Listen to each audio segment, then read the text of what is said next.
श्री स्वामी समर्थ श्री गुरुदेव दत्त अवधूत चिंतन श्री गुरुदेव दत्त स्वामी महाराज की जय. मी स्वागत करते, मी अश्विनी स्वागत करते माझ्या यूट्यूब चॅनलवर. श्री स्वामी समर्थ हे माझं यूट्यूब चॅनल. स्वामीच्या कृपेने मी हे यूट्यूब चॅनल खोललं आहे. या यूट्यूब चॅनलवर 17,000ची माझी फॅमिली चांगली झालेली आहे.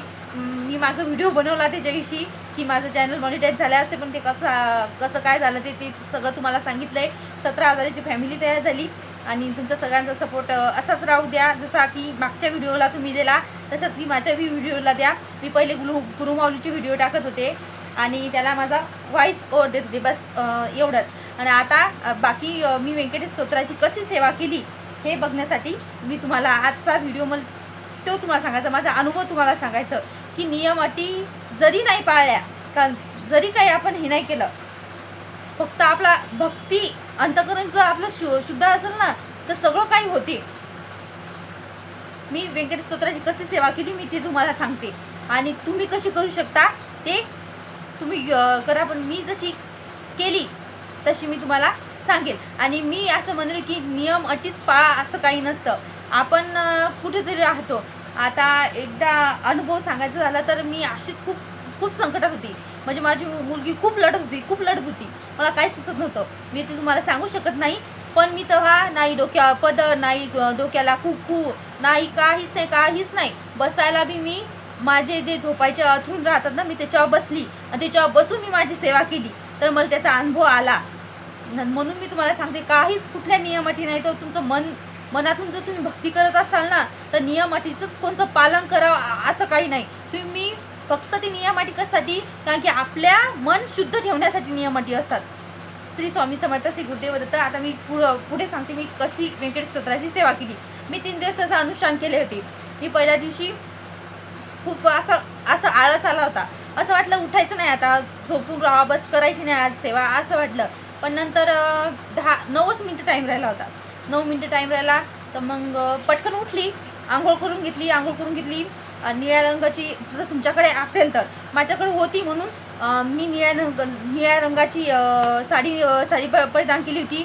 एक आसन ठेवलं होतं आपल्या व्यंकटेश महाराजाला बसायला आणि एक मला बसायला. आणि मी बाकीची तयारी जे काय समजा आपलं दिवा लावून हे ते अगोदरच करेल तो, म्हणजे ते झोपायच्या अगोदरच मी हे 9-9:30च्या तितक्यातच मी दिवा लावून अगरबत्ती काढून व्यंकटेश स्तोत्राची ग्रंथ काढून ठेवून दिला होता. ते झालं. त्याच्यानंतर मी व्यंकटेश स्तोत्राची सेवा केली. हा तो ग्रंथ आहे व्यंकटेश स्तोत्राचा. हे उठपाट दिसायला लागलं ते. आता तुम्ही असं नाही, व्यंकटेश स्तोत्राचं हे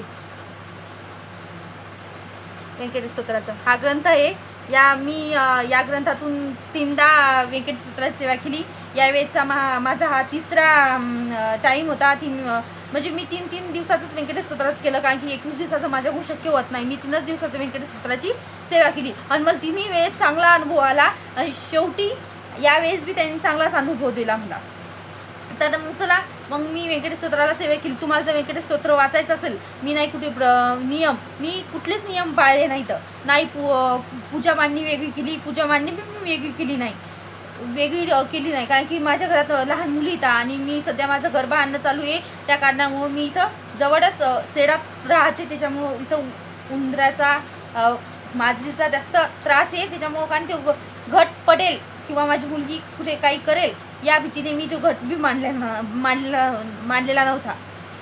आणि नंतर काहीच नाही नियम. मी फक्त ब्रह्मचार्याचं पालन केलं, बाकी काहीच नाही. मी जिथे झोपेत होती, मी जे काही खात होती, हे करत होती, मी सर्व काही बाकी मी तेच केले. आता तुम्हाला मी ते व्यंकटेश स्तोत्राचं आहे. हे व्यंकटेश स्तोत्र सुरू होते. व्यंकटेश वासुदेव ओ प्रद्युम्न तो विक्रम हा चालू होते. तर आपल्याला ते 8व्या ओवीलो इति सर्वदेवेक शरणम सर्वदेवेक देवतम समस्त देव कवचम सर्वदेहोष्कामने या 8व्या ओवीपर्यंत आपल्याला वाचायचं. आणि जेव्हा शेवटचा 21व्या वेळा जेव्हा आपण कॉईन घेतो, तर माझे कॉईन होते हे वाटेतच होते, दाखवते मी तुम्हाला. हे माझे कॉईन होते, 21 कॉईन येते.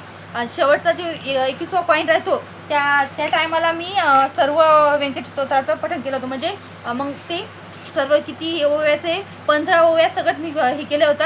आणि नंतर मी आरती घेतली होती कोणची, व्यंकटेश महाराजाची. शेषाजी अवतार तारक तू देवा ही मी आरती घेतली होती. आणि बस मग त्यानंतर काय पहिला दिवस झाला, पण मी 12 नंतर काय झोप येणं शक्य नव्हतं ना, झोपच येत नव्हती. त्यानंतर झोप उडाली. नंतर 3 वाजता मी झोपली. 3 वाजता मी झोपली तर तेव्हा मला म्हणजे असं म्हणा तुम्ही ब्रह्ममुहूर्तावर हा ग्रंथ आहे ना, हा ग्रंथ स्वप्नात आला. हा ग्रंथ मी ह्याच्यात ठेवते, मी तुम्हाला दाखवते. हा ग्रंथाचा माझ्याकडे ही पेटी आहे. या ग्रंथात माझे सगळे ग्रंथ राहतात. गुरुचरित्र ग्रंथ सर्व काही ग्रंथ माझे याच्यात राहतात.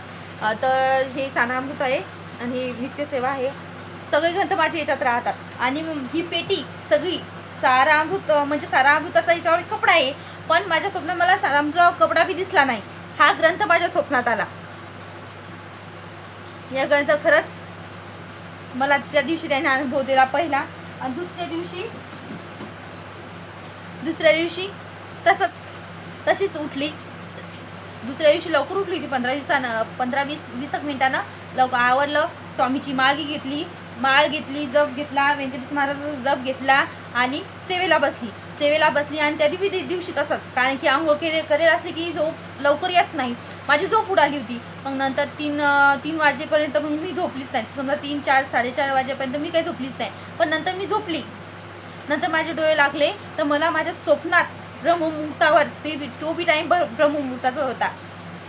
माझ्या मिस्टरांनी साप राहतो ना, साप निघला आणि तो आमच्याकडे येत होता, माझ्या मुलीकडे येत होता. मी माझ्या मुलीला खेचलंय असं स्वप्नात आलंय मी माझ्या मुलीला खेचलंय आणि माझ्या मिस्टरांनी तो साप मारला. आता याचा काय अर्थ आहे काय नाही, समजा हे असेल काहीतरी माझ्यावर संकट असेल, ते व्यंकटेश महाराजांनं या अशा याच्यातून ते तारून घेतलं असं का म्हणाल तुम्ही. पण मी असं म्हणेल की ते जे काही स्वप्न होतं ते माझ्यासाठी चांगलं होतं. काहीतरी शत्रू असतील माझे म्हणून ते नाहीसे झाले या सेवेने. असा हा माझा दुसरा अनुभव होता. आणि तिसऱ्या दिवशी तर मग काय सांगायचंच नाही. तिसऱ्या दिवशी अशीच सेवा केली व्यंकटेश महाराजाची आणि 3 दिवस माझे कंप्लीट झाले. आणि आजचा माझा हा तिसराच दिवस होता.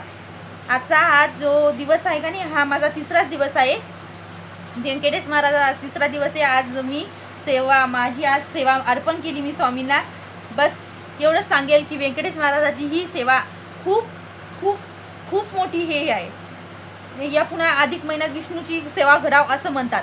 मी मागं केला होता मार्गशीर्ष महिन्यात, मी दरवर्षी करतेच, पण यंदा अधिक महिना आला, धोंड्याच्या महिन्यात मला ही सेवा करा वाटली म्हणजे त्याने करून घेतली.